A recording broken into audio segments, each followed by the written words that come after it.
Wow, that was an interesting recipe, and with the short hours, it certainly feels like we can want to eat all that food, but honestly, I think our stomachs get quite full. But thank you so much, Brother Bilal. It's an interesting recipe, and inshallah we will be making that at home.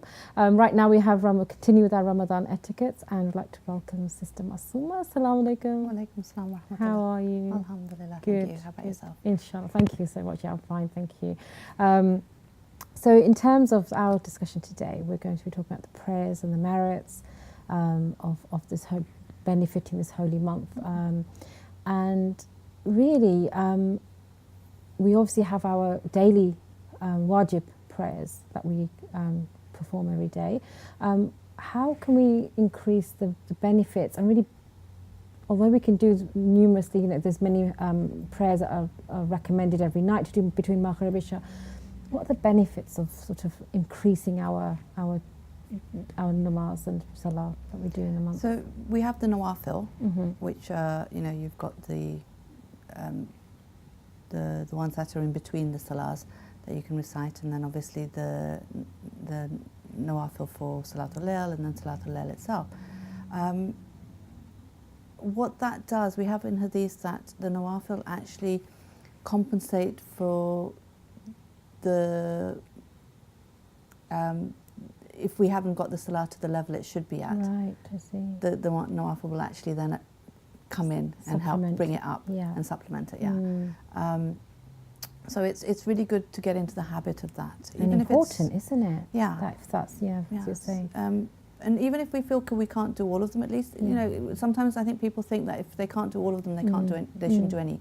But again, with any mustahabat, it's better to do some rather than nothing. And also with the nawafil, you can actually give the qaza of it as well. And you can do it, while you're walking, while you're sitting in the car, as long as you're in wudu, and then you can do it via ishara as much as So even if you can't do it on the musalla because you don't have time, even you're at your desk in the office, looking at your screen, no, but on the way to work, and things like that.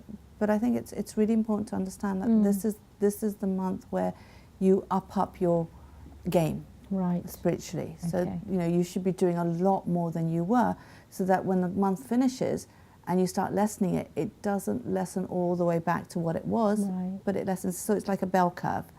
So you start off here and you sort of heighten it and go higher and higher and higher, and you reach a peak in my Ramadan, and then you come down, but you don't come down all the way to where it was. So you're still better off than you were before the month. So is it like looking at it like depositing into a bank account, that you're just building up, and there's so many blessings that are and they're multiplied in this month, so that we can just gain and remove our sins, ask for the repentance, and then build up our bank account, because we are going to obviously have our downfall in the year as we continued, aren't we? No, for sure. No, that's a beautiful way of looking at it. So I think it really works well. Okay. And when you're saying about sort of doing some of the nawafil, are you saying, so for instance, the Zohar Asr ones are longer and more? What if somebody couldn't fit the whole of them in? Could they start with two rakats? Two rakats, and then better you do something than nothing. Okay. Even if you think, okay, I'm not going to do the Zohar and Asr one, maybe I'll just do the Fajr. Right. Because we're probably going to be up till Fajr anyway. So maybe just do the two rakats before, the Adhan of Fajr, then do the Fajr Salah, and then go to bed. And then, between Maghrib and Isha, maybe you think, okay, you know what, I'm really hungry, I can't do 4 rakats between Maghrib and Isha, but I'll do the 2 rakats sitting after Isha, because that's only 2 rakats. So even if you're just doing some of them, it's better than not doing any at all. Okay, so is it better to start off with the ones that are associated with our wajib prayers, rather than in the holy month where we've got, even you've got Salatul Layl, you've got, and that's a regular one outside of this holy month. But so for instance, if there's one that's, two rakats after, between your two prayers, for instance, is it better to sort of start on those, or is it better to, even if you can't do your regular nawafil ones in the year, to start somewhere in this month? Which one would you recommend? Whatever works for you. Again, I think the mustahabaks are there for us to connect to, as depending on our spirituality. Okay, so there's lots of mustahabaks. It's not just salah. There's lots of du'as that you could be reciting. The Holy Quran you could be reciting. And they all have sort of equal merits, or are they? They all have an effect on our soul, right? Which brings us closer to Allah. Okay. Now, depending on my soul will depend on what I connect to. So, and it's different. It's not necessarily that I'll connect to this one thing and that's the only thing I'll connect to. It'll be different on a different day. So it's like sometimes I feel like pizza, sometimes I'll feel like, I don't know, biryani, sometimes I'll feel like pasta, whatever. It's different. Variety, you know? Yeah.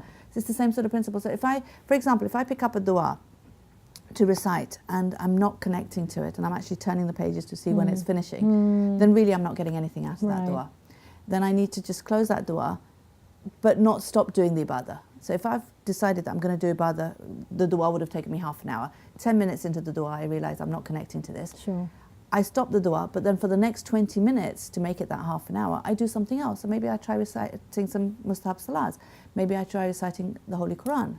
And you know, just connecting is what's important. Right. There's no point doing it if I'm not connecting. Okay. But at the same time, not using that as an excuse not to do it at all. Do it. Right. Do something and let your soul, because maybe that it's nurturing, isn't it? And it wants that input from the spirituality of Ibadah, but so don't deny your soul that. And you're allowing your soul to decide what it wants to connect to. So in the nights of Qadr, and there's the 100 rakahs that recommended. I know when the nights were longer, people would sit with their counters, and mashallah, some amazing people out there that can go through the whole night.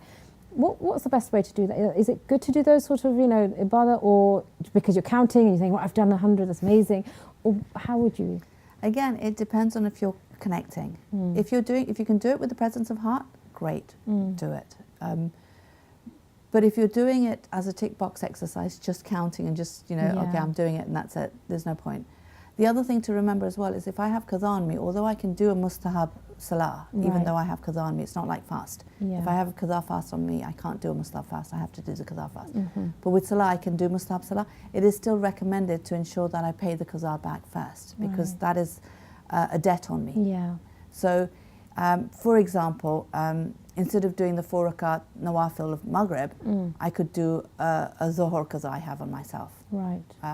For example, instead of doing the 100 rakats, I could do 6 days worth of qadha salahs.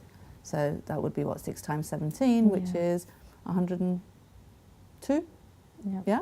So I'm not using my brain right now. I'm going to count on your brain. So what you're doing is sort of making sure that you're not only paying back your debt, but you're doing it. Instead of doing the mustahabat. So you're telling God, I would have wanted to do this, but because I have qadha on me, I'm doing that. And inshallah, then you would get the sawab of both. Right. Because God is all merciful and all loving. So I think that's another thing to remember, that, make sure that you try to pay off the debts rather than, doing extra. But also when you're doing the extra, to ensure that I'm actually doing it with presence of heart. It's not just a tick box exercise. I think that's really, really important. How would you recommend somebody can connect with through their prayer, like really build on in this holy month, to, really feel their prayer and not just feel like, oh gosh, it's time to do my, how would you say? So I think it is easier to connect in this month anyway, because there is, the spirituality is higher in this month. It's like when you go for ziyarah or Hajj, it's much easier to connect. Isn't it? Yeah. So it is easier anyway. But the other thing I think we can be doing is maybe sort of, rather than rushing into the prayer, it's like, I'd be cooking and then it's salah time and I'd just go and rush into the prayer. Just take just a few seconds just to sort of collect your thoughts, understand what you're going to do. You're actually going to be standing in front of the creator of the whole universe. That's huge. Start off with adhan and iqamah and say it loudly. Trying to get all your 5 senses involved in the prayer is really, really important. So maybe using, an attar, a fragrance of some kind, if it's perfume, attar, whatever it is. But keep that just for the salah. Again, that's beautiful, what happens is your mind, when it smells that fragrance, it automatically goes into salah mode. Yeah, associates with the salah. Exactly. Beautiful, yeah. So so you're getting the sense of smell involved. Recite maybe just even a couple of lines of the Holy Quran. So again, you're getting your eyes involved. You're looking at the Holy Quran. In the salah, you're looking at the turba. So again, you've got a focal point. So you're getting your eyes involved. Say it out loud. So you're actually using your mouth to speak. You're listening to the words, the holy words of Allah. Start with adhan and iqamah. So again, you know, you're not just rushing into the salah. A lot of the times we go, we pray, we come out, and before we know it, we've finished the prayer and we don't even realise that we weren't there. So it's just the whole adab and etiquette of actually meeting your Creator and being prepared. Is what I mean, if you imagine, you know, if we were given, you know, an appointment to see the Queen, we would really prepare. And I know when we give that example, people say, yeah, but we, you know, if we met her 5 times a day every day, then we wouldn't prepare so much. But you do. It's like, you know, I think realizing who you're standing in front of. This isn't just anybody. This is the creator of the whole universe. And also, it's like, you know, so say we have a busy day and, you know, you've got so many distractions going on. And sometimes you just think, you know, the Zohar prayers are such a blessing to be able to step out of your crazy world, chaos, and then just say, you know, God, it's just you and me and that's it. And I don't want this, you know, the chaos that people bring. Because obviously, mashallah, you know, whether you've got children, colleagues, whatever it is, it's noise. And then the calmness, just to have that calm. And, say, and again, I think, you know, if it's done correctly, it is actually really, really beneficial mentally to have that calmness, you know, where we sort of just stop, because we're constantly on the go, and we're, you know, there's so much input happening, you know, and it's just that time where I'm just relax, just be there, just be present, and just talk to my Creator. And a lot of the times we're thinking about, you know, we've got to get back to this and we've got to do this, but if we realize that if I get the Creator on board, that thing's going to happen, and it's going to work, and it's going to absolutely. So it's just realizing, if I take, you know, actually if I concentrate on this, it's going to sort that out. It's faith, isn't it? Having that. Thank you so much. We've come to an end again, and it just goes so quickly, and you have so much to share, and it's just so wonderful to be able to hear that. And thank you so much once again. Thank you for having me. And inshallah, we will see you very soon. And so right now we have our adorable Abbas giving us the daily hadith.